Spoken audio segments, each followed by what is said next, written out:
Welcome back to the Real Ones Talk podcast. I'm your host, Ben Weiss, CEO and founder of Big Ice Entertainment. Today I have a very, very special guest. I haven't done this yet. An artist from Big Ice Entertainment from North Carolina, OGK Chino. OGK, thank you for coming What's good, on. y'all? It's OGK Chino.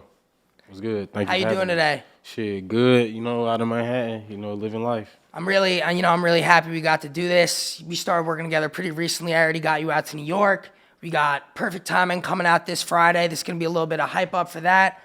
First question I ask everybody, how'd you get started in the industry? Uh, Damn, that's a kind of crazy question. I say, music been around me since I was young. It's kind of like a part of the culture that I grew up in my area. So I feel like everybody at least try it once. But I had to say, like, I don't know, for real. I say I was always doing music on the low. Nobody ain't know, but I say I broadcasted like high school for real. Probably like my senior year of high school, junior year, something like that. Okay. And then ever since then, just keep on, been keeping it going. It's awesome. It's awesome. So what was it like growing up in Durham? Um, Growing up in Durham. It's what you make it. Yeah. It's a city. It's not a lot of opportunities, so a lot of people, grab the sports. They gravitate towards sports or, street life or, it's like money oriented. It's Yeah. more country, slow pace versus like a real city. But um, I had a I had a pretty decent childhood as far as like, friends and Yeah. stuff like that. But, you know, kind of like what it is being a minority, everybody kind of deals with the same thing, especially coming from like an urban area, so it had its ups and downs, but, I'm here with it. Yeah. That's awesome. Your motto is I'm from Durham, not Detroit. What is the meaning behind that? I'm from Durham, now Detroit came because I feel like when the sound of Detroit music came, everybody thought it was like a new sound, but I'm big into music, so often in probably like early high school, ninth grade, 10th grade, that's when I was into like a lot of West Coast style music, like Yeah. Bay music, like Cool John. I used to listen to Cool John when I was in high school, shit like that, and I always had like that same bop and funk. So even when I first started rapping, if you look early enough, I kind of had like a what you would call now like a Detroit sound on my beats, but that whole sound is more so like a bass sound, but it got a different funk to it. But so I always had like California in my music.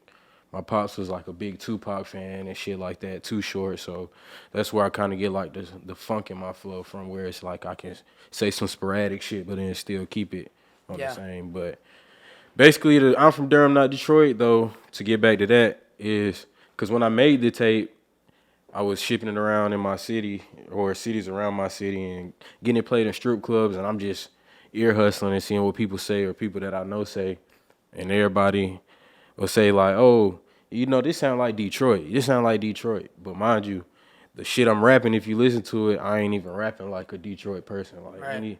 any beat I rap on, I got my own flow. So I just I was making all the songs because I make all my music by tapes, so I had no clue what I was gonna call the mixtape, but I had like songs I was getting played in the strip club, and then that shit just came to me like I'm from Durham, not Detroit, Yeah. so Right. I just ran with that shit. It really came from that. Yeah. I mean, Detroit rap's pretty big right now, Oh yeah, especially like guys like T Grizzly, oh yeah, for sure. Babyface Ray. Is there anyone like who inspired you while you were growing up, Detroit style music that maybe got you interested in those kind of beats? Uh, Detroit style, nah, cause I just like music, so I can rap on like anything. Yeah. All I do is just take, stuff I done been through, done, and seen, and, just let it out. So Right. none of this, whenever I make music, it's never planned. It's kind of like more so what the beat bring out of me. So that's why I'm kind of picky with who I work with and how I work and beats I get on, because it's not more so about me picking the beat. It's a lot of hot beats I done heard. People DM me and email me beats all the time, and I think they fire, but if I know when I got a beat that's really for me, because it'll Right. just start coming out. Because I Yeah. don't really write shit, so I just keep on going back and forth on the beat till I got a whole song. Are there any producers that you specifically like working with? Any beats you like to get from them? And do you use platforms like BeatStars, or do you typically find them on YouTube or from emails? Yeah, this is tough. I have to break the stigmatism, but I ain't gonna lie, man. Ain't nobody out working the YouTube producers right now. And my advice to people is, I feel like with the beats, it's like you got to stop just using the loop. Yeah. And I notice a lot of beats and this is not to down anybody because you got to start from somewhere, but the loop beats, it's kind of like not played out because you can still, it's art. You can do anything with it. There's no measures to it. But for me personally, I like a beat that you kind of can't see it coming, but not too crazy where you can't Yeah. rap on it. But I like something that's more like, oh, I didn't know that was gonna happen, or I kind of like a mix. So, Right. because I'm really into actual Yeah. music as a whole. So I wouldn't. I'm trying to think of producer. I can't say I really have worked with a like producer. Well, I got a buddy back in Carolina that used to go to UNC. His name Frogo. Okay. I like his beats. He's probably one of the hardest beat makers I probably linked with, and we Yeah. just started fairly working with each other. But Okay. yeah, it's like I haven't met really anybody that pushed the limits with it like I do, and that's like my biggest thing. Like, it's not, yeah, you could have quality or you could have all this potential, but I like to see what your worth ethic really Yep. is. And that was somebody I met. He put in the same hours with it I did, and I can see like where he's headed with it. And that's just a lot to it. The potential, it's about the potential for me. Like, even if your beats are right here in 3 months, are you still gonna be giving me these beats, or it's like, okay, he turned up, like this is going crazy now. So it's all about worth ethic, Yeah. really. I agree. Cause You- I don't. Oh, I'm sorry. no. Go ahead. Go ahead. It's just I feel like I'm big on if I'm gonna invest my time into you, I want to see like you going in, cause Yeah. I'll give you that same effort. Right. So Right. Do you ever make beats yourself? beats come in my head. I wish I knew how to make beats. Shit, that shit hard. Yeah, it is. Like that shit It is is. hard. So I just look at it. I be like, I'm like, it gets made my brain hurt. So I say, fuck that. Yeah, it's like so crazy to me. I've worked with producers in the past, and like I've literally seen a producer make like a hard beat in 5 minutes. Yeah, like that shit- literally five. It's crazy. Like I don't know how they do it. No, that shit throws. That shit. You know who you throws are. me. Yeah, the way what I do it, like beats play in my head all the time. Not on no like crazy shit, but like I'll just hear a sound for something, and the best thing I'll do is I'll try to find like a similar beat to it. That is like I feel like advantage of YouTube, but that's just like you can just find instead of me making beats and wasting all the time, I just find something that's similar to the vibe. Right. Right. So you've done time in jail in the past. Did that fuel your desire to like really start your rap career and like really want you to make it big? I ain't really do like time in jail. I done been like arrested. I done been in like county, but uh, I mean, I just want to make it. Period. So Yeah. even everything I've been through, I just know it's like maybe a part of where I'm going. I'm not saying I did everything perfect, but that's just that's just how life is. But Yeah. I wouldn't say I did like too much time or nothing like that. I done been to jail a couple times, but don't be like me. Yeah. Who have you been your biggest motivators and supporters? Uh, my biggest motivator. No cocky shit, but probably me. Yeah. Dude, I respect that. And I mean, Drop a gem. I say my biggest motivator is me, because at the end of the day, you can only have faith in who's really in your corner. So I feel like my biggest thing is if I always in my corner, can't nobody let me down, because I ain't gonna let myself down. It's the truth. I love that. I love that. So you're coming out perfect timing on Friday. You have a lot of like meaning in your music, and it's not like you're always rapping about cars, jewelry, money, like typical rap. And that's honestly why I was very interested in working with you, because of how unique you are. Right. So what's the meaning behind perfect timing? Perfect Timing was one of those songs that shit, the beat just pulled it out of me. Yeah. Like, even the shit I'm saying, of course, like that shit that's pivotal to my life, but it was no like guided, what's the word I'm looking for? It wasn't, I can't even think of the word, but it's not like I had a plan. Like, I just was kind of telling my story in unique ways. I feel like the biggest thing about my music is it's something in there that you can learn from. if you look aside of the way the beat might sound or what I might be saying on the small term, it's always like a deeper message for the people that's really paying attention. It's like a guide. And I know it's people out there that come from a certain background and you trying to advance yourself independently and you might not be making the best decisions, but you know, I'm trying to like be like that old uncle. Even though I'm Yeah. still younger, it's like perfect timing. So it's like I'm just giving them my stories and what you take from it is what you take from it. So Right. it's like street prophecy. This could like to you. Is this your biggest release? Um, yeah. Honestly, I think my next mixtape is gonna be harder. Okay. Not to say my last one was bad, but I always aim to go better. So I know what's good with it, but if you want to tell the viewers like how many songs and what your plan is with it. last time I had 7, so I think we're gonna do like 11 this time. Okay. We do about 11 this time. 11 songs. Yeah. Think we could expect that by the end of the year. Perfect timing. We'll see. We'll see what happens. We'll see what happens.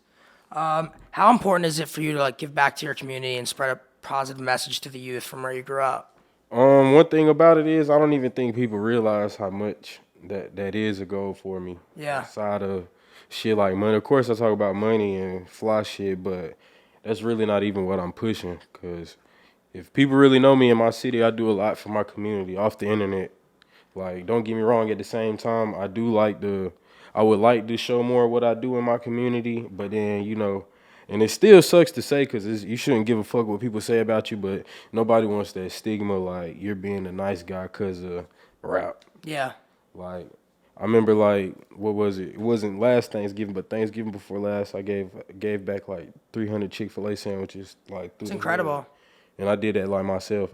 And shout out to everybody who did donate to that, but everything I raised, I matched it. I matched it out of my personal pocket, amazing. and I passed them out by myself. Like, and the biggest thing I wanted to do that for is because I spend a lot of time in different areas, all through North Carolina. I've been all across the country. It's still some places I haven't been, but always I feel like it's always like people that's forgotten about. And every time I go to a city, like that's what stick out to me the most. Like, of course you're gonna see fly shit like coming to New York, you see fly shit, tall buildings, people doing that, but I always pay attention to like the other shit. Like Yeah.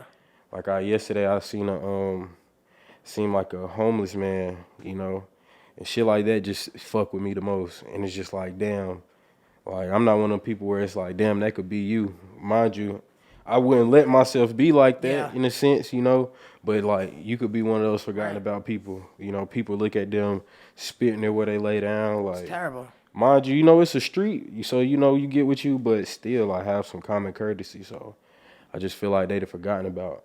And then in the area I come from, like I'm kind of used to with seeing like drug addicts and stuff, and they still regular people. Like Right. I learned stuff from crackheads, respectfully. I don't like to call them crackheads, but Right. I call them users. Yeah, that's a better word. I learned stuff from users or people that might be homeless, and you just never know. So I always try to do my little piece to give back, cause Yeah. even if I was fucked up, I want somebody to maybe give me a chicken sandwich.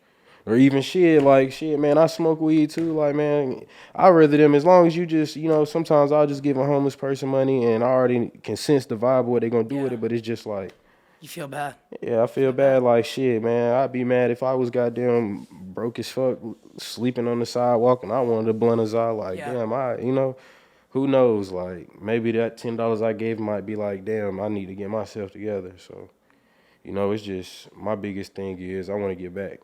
You have an incredible attitude about that, and you've actually told me previously that one of your biggest goals is opening a community center in your town. So maybe if you want to tell us a little bit about that. Yeah, man, can like, like some of the Durham people, like representatives, I don't know, man, what they call Congress people. There we go, congressmen. Like, come on, man, why we ain't got like a center where we got a center back there, but we don't got nowhere that's really accessible 24/7. I feel like that's why it's a lot of gun violence in my city. Cause I mean, what these kids gonna do? The only people that's really looking out for these youngins is the hood leaders. You know what I'm saying? That's what's really going on. So I feel like we gotta intervene, and it's not always by punishment, cause that don't do shit. That's just like if you keep on putting a dog in a corner, it don't matter if it's the smallest dog, eventually it's gonna bite. Right. And I feel like they're just sticking these kids in a corner. It's no resource. So I want to open up a community center, like in my grandmother's honor, and I just wanted to be like a space where the girls can go dance and do their ballet stuff. The boys can hoop whenever they need to be, stuff like that. Instead of having a shared space or a time clock, because I was like a kid that was suspended a lot, and that didn't really help me much. That just gave me avenues to do more stuff. Because when you suspend a kid, most minority kids, our parents work. I know a lot of minority kids who only have one parent. So if your parent has two jobs and you suspended from school, who's stopping you from doing whatever? Right. And I know plenty of people who was outside hanging with the wrong people. Luckily, I always kept my head on, and I was just not going for certain things. So I feel like ISS is cool, but suspension isn't helping our youth.